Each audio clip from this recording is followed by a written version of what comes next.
Herzlich willkommen zu einem neuen Video von mir. Heute bereiten wir zusammen leckere Ragaliki vor mit Marmeladenfüllung. Zuerst geben wir 150 ml lauwarme Milch und eine Packung Trockenhefe in eine Schüssel. Diese Zutaten vermischst du dann miteinander, damit sich die Hefe mit der Milch verbindet. Wenn du die beiden Zutaten nun miteinander vermischt hast und sich die Hefe etwas aufgelöst hat, gibst du noch 100 Gramm Zucker hinzu und mischst diesen ebenfalls unter. Anschließend lässt du das Ganze dann für ca. 10 Minuten ruhen. Nach dem Ruhen gibst du dann ein Ei, 70 Gramm geschmolzene Butter und eine Prise Salz in die Schüssel. Auch diese Zutaten mischst du unter und vermengst alles gleichmäßig. Dann fehlen noch 475 Gramm Mehl, das du auch in die Schüssel geben musst. Ich habe jedoch nicht das ganze Mehl auf einmal in die Schüssel gegeben, sondern habe dieses Schritt für Schritt getan. Das bedeutet, dass ich immer etwas Mehl in die Schüssel gegeben habe, dieses etwas untergerührt habe und anschließend das weitere Mehl dann hinzugegeben. Auch dieses Mehl habe ich dann untergerührt und diesen Vorgang wiederholt, bis ich am Ende das ganze Mehl aufgebraucht habe.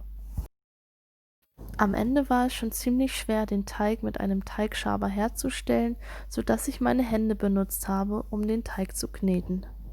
Den Teig habe ich so lange geknetet, bis dieser schön geschmeidig war und nicht an meinen Händen geklebt hat. Da es sich bei dem Rezept um einen Hefeteig handelt, muss dieser abgedeckt an einem warmen Ort für ca. 1 Stunde ruhen. Nach der Gehzeit wird der Teig dann einmal geviertelt. Jedes dieser 4 Teile wird dann einmal grob zu einer Kugel geformt. Diese Form hilft uns in einem späteren Schritt, den Teig einfacher auszurollen.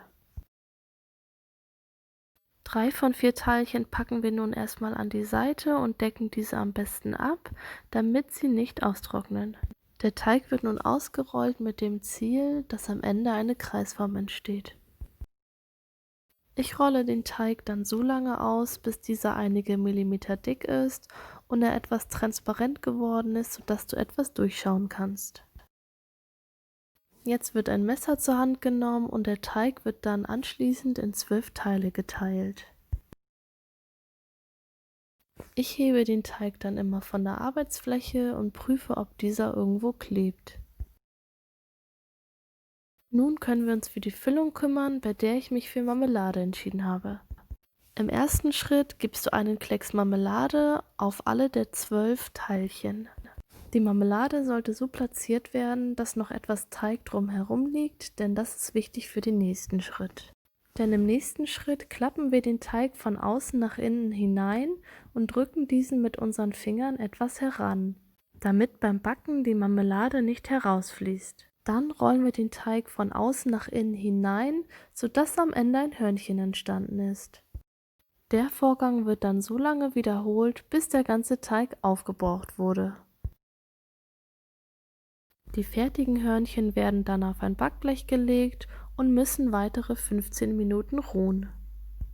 Nach der Viertelstunde werden dann alle Hörnchen mit etwas Eigelb bestrichen. Das Ganze muss jetzt noch bei 180 Grad für 20 Minuten in den Backofen.